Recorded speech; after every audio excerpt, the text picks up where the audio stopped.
Hi there, and welcome to the second episode of the Aerospace Guru podcast.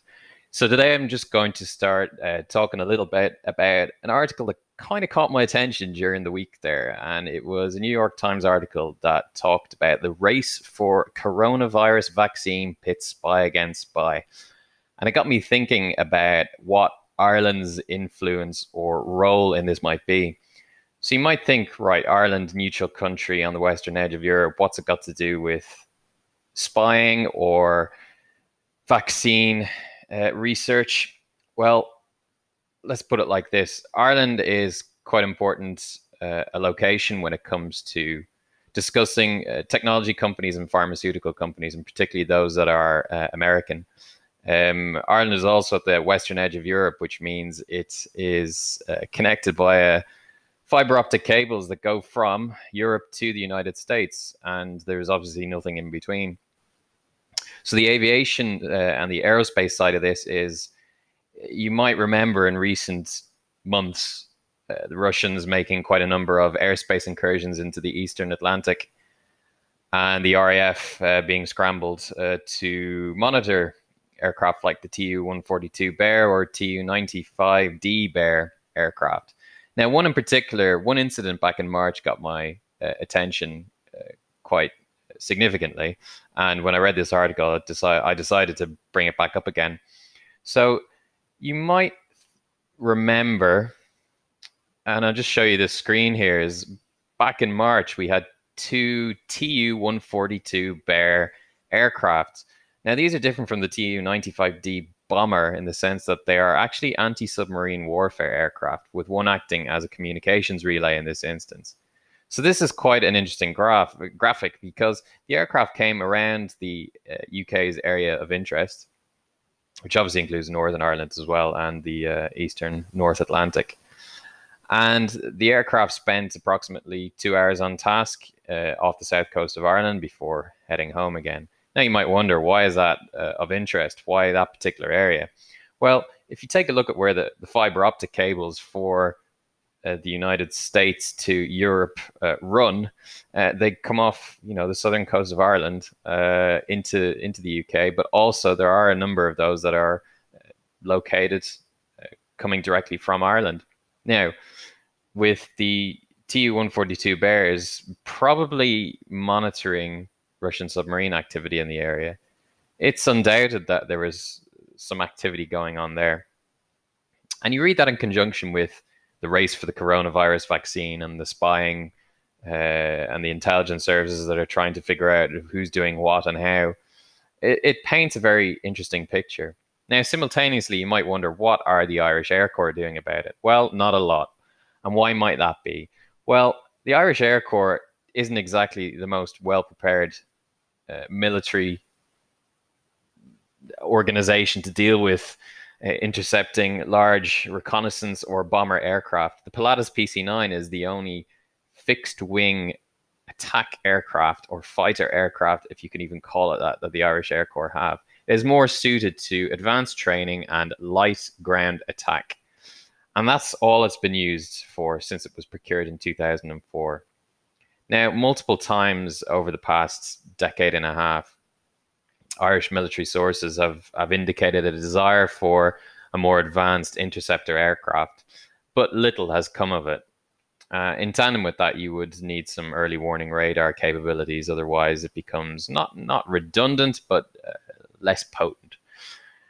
Now, military aircrafts and military procurement in Ireland is a sensitive topic since typically it is considered a neutral country. However, things are getting more difficult in the world that we're living in. And it is high time that I think the Irish government decides to invest a little bit more in protecting the information that is stored in Irish shores.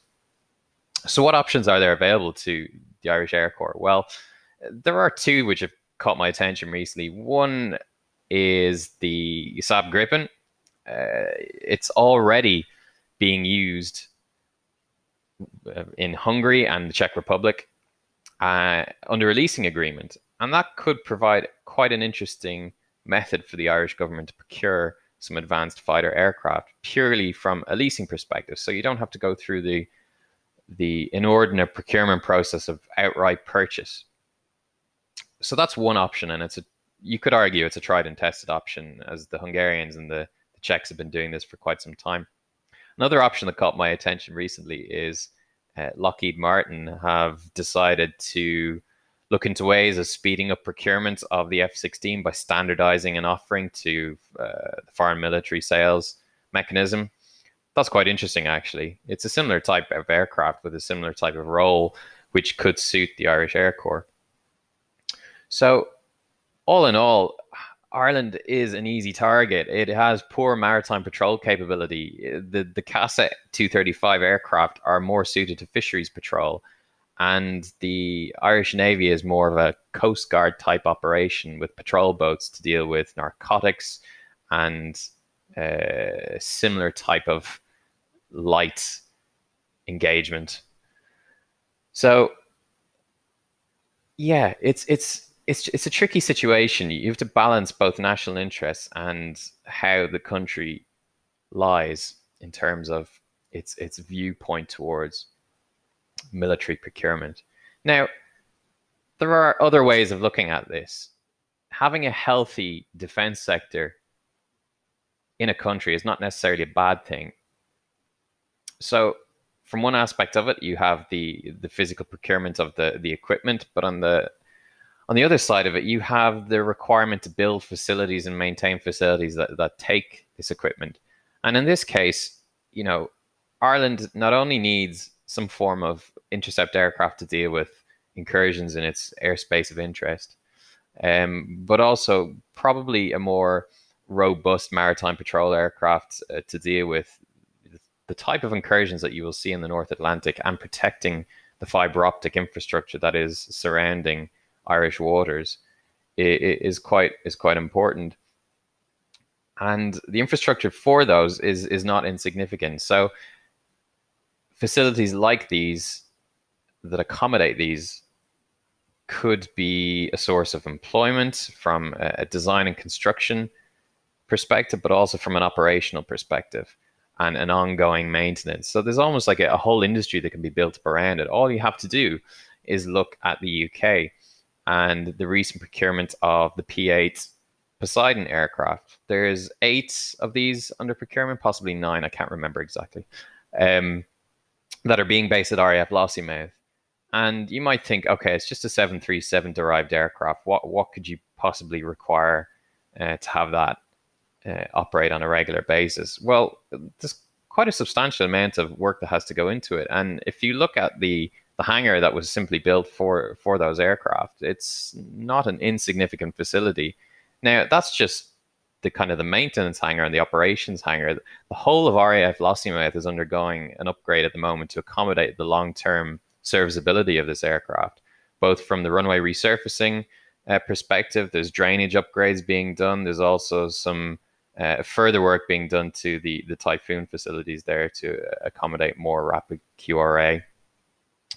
And yeah, so you can see how in a remote area like Moray in the north of Scotland is benefiting from the placement of these specialized aircraft and equipment.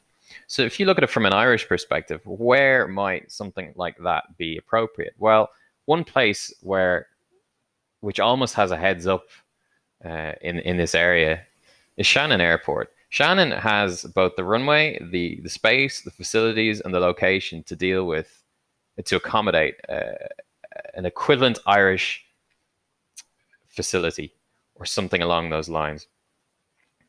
And it would be a good idea to find a new role for Shannon. Shannon is typically suffering from a lack of passenger traffic and has continued to do so since the 1960s, when stopovers started becoming unnecessary with long-range jet aircraft.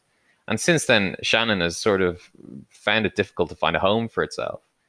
So one particular way that you might look at finding a different role for Shannon is almost like the home of Irish military. I want to say air power, but that's probably not the most appropriate term, but capability. So let's just think of this for one moment. If you had a similar facility like this at Lossiemouth, at Shannon, for maritime patrol, logistical support in terms of actually procuring a jet transport aircraft that can fulfill the needs of the Irish military and the Irish state, and possibly some resident intercept aircraft capability, as well as potentially some early warning radar, you would have a whole industry built up in the west of Ireland at Shannon that can accommodate this type of need and requirement for the Irish state going into the future. And it's really important to remember that, bearing in mind the technology companies that are based here and the pharmaceutical companies that are based here, and then the threat from foreign forces which may be looking at stealing information from those companies. So this is something to bear in mind, and it's something that I think deserves a lot more attention from the Irish government. And it's not for want of trying on the part of the defence forces. They try, and there's plenty of people attempting to get something over the line, but there needs to be a will, and I think that time is fast approaching. So that's my view on it. I think there is both a military perspective that has to be looked at, but also potentially the buildup of specialist skills from a security perspective in the Irish state, and also then the knock-on effect on industries like construction and operation and maintenance and engineering in general. I think it is a whole industry that is worth looking at. That's my take on things. I hope you enjoyed that little discussion. And until next time, take care.